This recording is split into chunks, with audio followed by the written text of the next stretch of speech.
Today we are going to discuss about superficial inguinal ring, deep inguinal ring and inguinal canal. But before coming to our main topic, let me explain these diagrams. I have drawn anterior spiraling spine. This is pubic tubercle. This green line shows the inguinal ligament. This dotted line shows the linea alba. This is deep inguinal ring and this triangular ring is superficial inguinal ring. In this diagram, again, this is anterior spiraling spine. Over here, pubic tubercle is present. This is inguinal canal. This is deep inguinal ring and this is superficial inguinal ring. And in this diagram, I have shown the boundaries of inguinal canal. Anterior wall is shown with yellow color. Posterior wall is shown with red color. And the floor is shown with blue color. Roof is shown with the green color. So first of all, let me explain what is deep inguinal ring. Deep inguinal ring is basically an opening which is present in the fascia transversalis.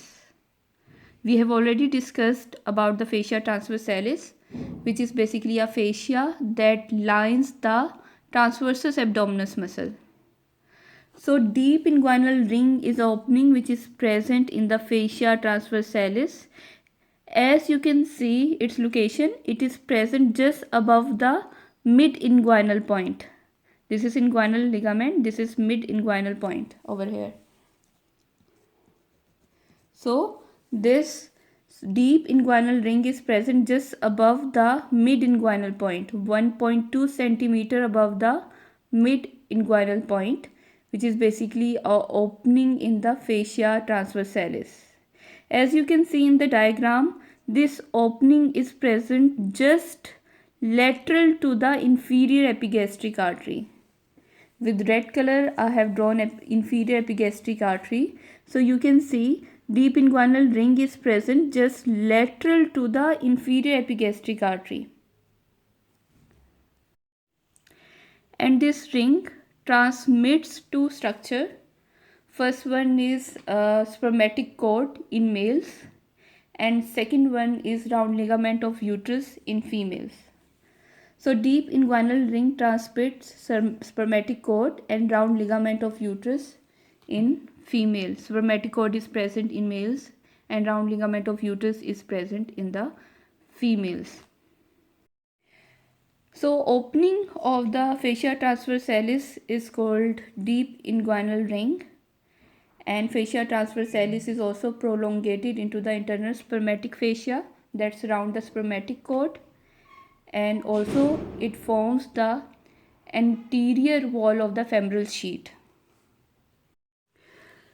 Let us discuss about superficial inguinal ring, which is basically a opening in the aponeurosis of the external oblique muscle.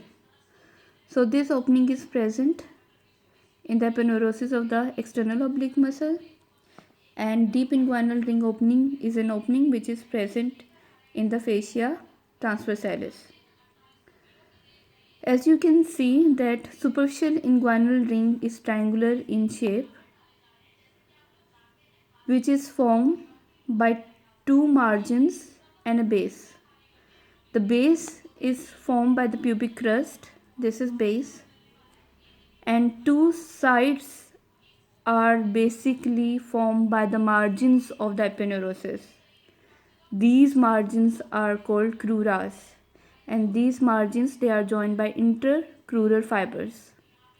So superficial inguinal ring is a ring which is present in the aponeurosis of the external oblique muscle and is triangular in shape, that has a base which is formed by the pubic crust, and two sides are the cruras that are joined by intercrural fibers.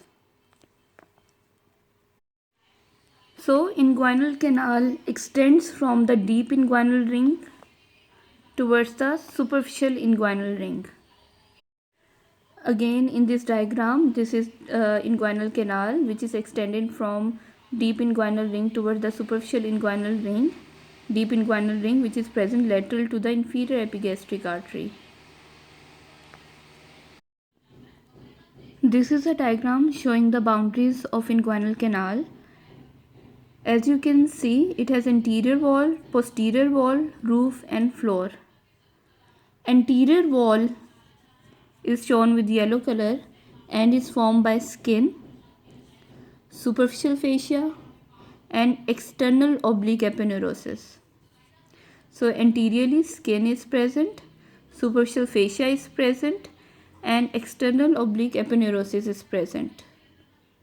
It is also formed in its lateral part by the internal oblique muscle.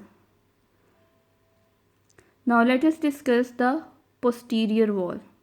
Posterior wall of the inguinal canal is shown with red color and it is formed by fascia transversalis, extraperitoneal tissue and parietal peritoneum.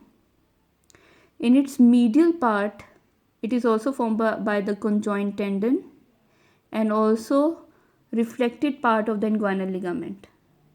So posterior wall is formed by the fascia transversalis, extraperitoneal tissue, parietal peritoneum, conjoint tendon and the reflected part of the inguinal ligament. Roof is shown with green color and it is basically formed by the internal oblique muscle and transversus abdominis muscle. So internal oblique muscle, transversus abdominis muscles are forming the roof of the inguinal canal. Floor is formed by the grooved upper surface of the inguinal ligament and also by the lacunar ligament. So anteriorly, skin, superficial fascia, external oblique muscle and internal oblique muscles are present. Posteriorly, fascia transversalis, extraperitoneal tissue, parietal peritoneum, conjoint tendon and reflected part of inguinal ligament is present. Roof is formed by the internal oblique muscle, transversus abdominis muscle and the floor is formed by the grooved upper surface of the inguinal ligament and also by the lacunar ligament. In males, inguinal canal is larger as compared to that of females.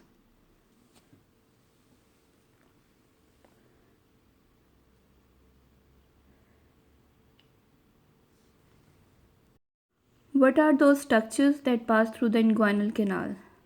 So obviously this canal allows the passage of the spermatic cord, round ligament of uterus and ilioinguinal nerve. All these structures they pass through the inguinal canal. As you know that spermatic cord is present in males and round ligament of uterus is present in females.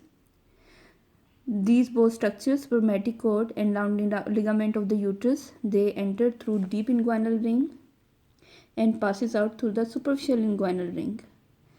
Ilioinguinal nerve basically enters the canal through interval which is present between the external and internal oblique muscle and passes out through the superficial inguinal ring.